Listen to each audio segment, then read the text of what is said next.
Hello everyone, today's story is called The Watcher Finds Me, and this is part 4 of an ongoing series. If you haven't already read the first 3 parts, you can find them on the author's account. Enjoy! June 25th came like a whisper. It crept up silent and cold. Ryan didn't tell his parents about the new message. He didn't tell anyone. He just stared at the line in the notebook, reading it over and over again. June 25th. The Watcher finds me. He didn't sleep the night before. Every creak in the house made his heart race.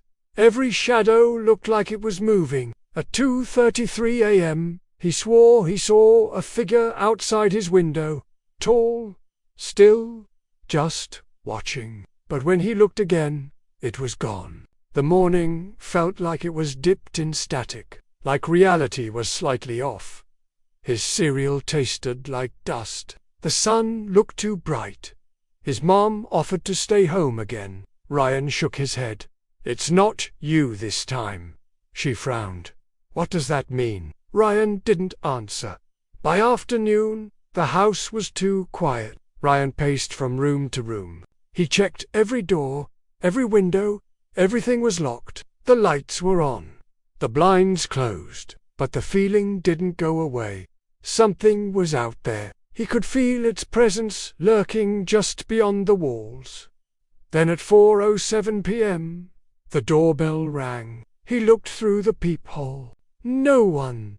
He opened the door slowly and found a package. Brown paper, no return address. Just one word written in black ink: remember. He didn't open it. Just brought it inside, placed it on the table and stared at it. At 4:11 p.m., his bedroom light flickered.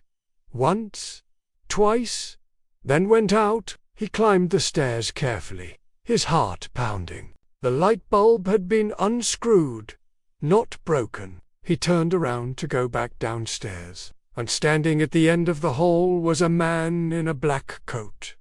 Ryan blinked. The hallway was empty. Back in his room, the notebook was open. Pages fluttered in an invisible wind, and on a blank page, new words were written. "I see you now. Stop remembering." Ryan slammed the notebook shut. But the words, they were burned into his mind. That night, he had another dream. The Watcher stood in the middle of a burning forest. No face, just eyes. Dozens of them blinking all over his head and hands. He didn't speak, but Ryan heard him clearly. "You are not supposed to remember. Your memory is mine." Ryan woke up gasping and his nose was bleeding. The page in the notebook was now torn, and behind it a new entry appeared. July 1st.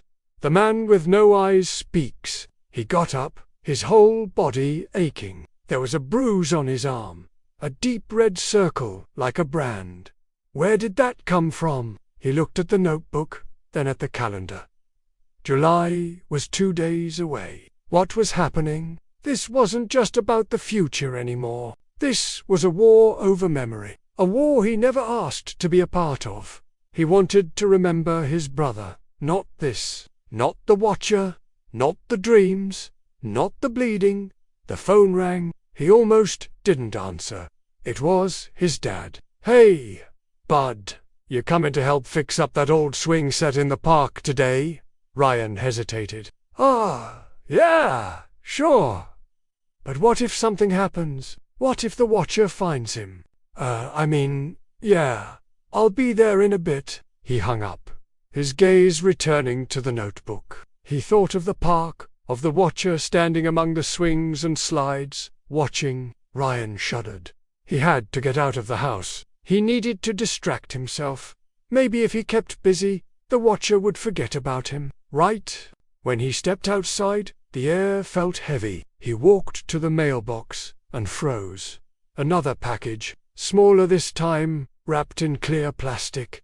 Inside was a key, a brass key with a strange symbol engraved on it. It looked old, very old. As if sensing his confusion, a voice echoed in his mind. "Find the place where memories sleep, where time stands still, where shadows creep. The key will open the door, but only if you remember more. Ryan stared at the key, then at the house. Was this about his brother, about the fire? He took a deep breath, his heart beating faster. Was this how he put an end to the Watcher's game? Find the place where memories sleep. Where does that even mean? His parents were home. He couldn't take the risk. Not while they were here. He slipped the key into his pocket and rushed inside. He had to think, to puzzle it out. Then he saw it.